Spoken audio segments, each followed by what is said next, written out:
Looking back, it's funny how the things that seemed so important then just fade. And the things you barely noticed, they become everything. If I could talk to my younger self or to anyone just starting out, there's so much I'd want to say. Not to give all the answers, but to maybe help you ask the right questions a little sooner than I did.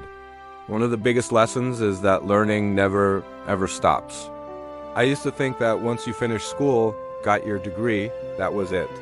You were educated. But the world changes so fast. The skills that got you your first job might not be the ones that keep you in your fifth. Staying curious, picking up new hobbies, learning a new language, or just reading widely, it's not about climbing a career ladder. It's about keeping your mind alive and staying engaged with the world around you. It's what keeps you interesting, not just to others, but to yourself. Don't let your brain get too comfortable. Push it, challenge it, and you'll find you can adapt to anything life throws your way. It's the ultimate toolkit for navigating the future.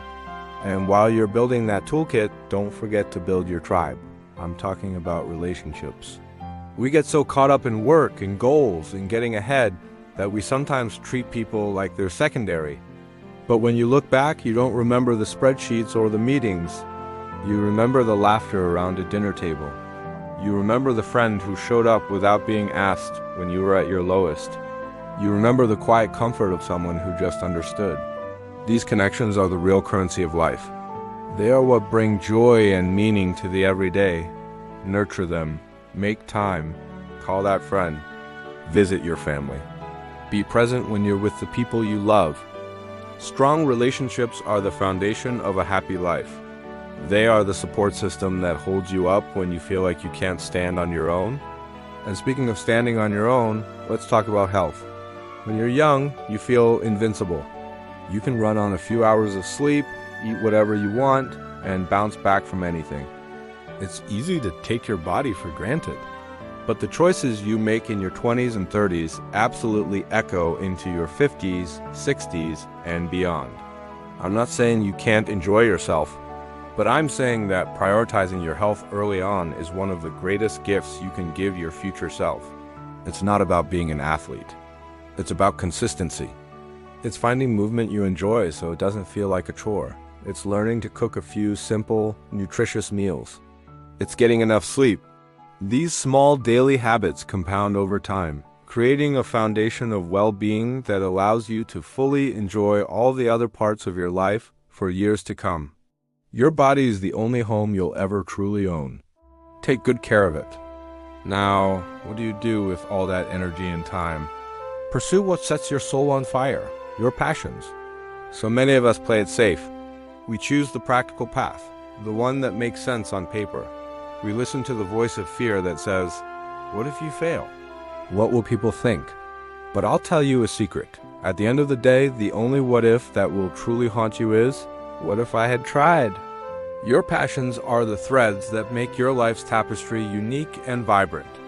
Maybe it's painting, starting a small business, learning to play the guitar, or traveling to a place you've only dreamed of. Don't wait for the right time.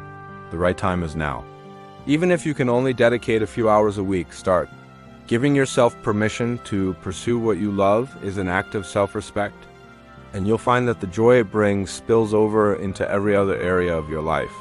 Don't let fear write your story for you. Of course, practicality has its place. And one area where you absolutely want to be practical is with your finances. Let's talk about retirement. I know. When you're just starting your career, retirement feels like a million years away. It's something for future you to worry about. But future you will be so incredibly grateful if you start saving now. As soon as you get your first real paycheck, start putting a little bit aside. It doesn't have to be a huge amount. The magic isn't in the amount, it's in the time. It's the power of compounding. The small seeds you plant today will grow into a forest of financial security over the decades. It's not about getting rich. It's about having choices later in life. It's the freedom to retire when you want, to travel, to pursue hobbies without financial stress. Regularly check in on your savings, adjust your strategy as your life changes. But the most important step is the first one. Start now. Your future self will thank you. All of these things, learning, health, finances, they're pieces of the puzzle. But what holds them all together? Communication. The ability to express yourself honestly and listen with an open heart. It sounds so simple, but it's something we struggle with our entire lives. We hold things in to avoid conflict. We make assumptions instead of asking questions. We fail to tell people how much they mean to us until it's too late. Open communication is the bedrock of every strong relationship, whether it's with your partner, your children, or your friends. It's about being vulnerable enough to say, I need help, or you hurt my feelings, or simply, I love you. True connection doesn't happen in silence. It's built in the messy, beautiful, and sometimes difficult space of conversation. Practice it. It will foster deeper, more meaningful bonds than you can imagine. And that brings me back to where we started. People, your friends, the family you choose. As you go through life, people will come and go.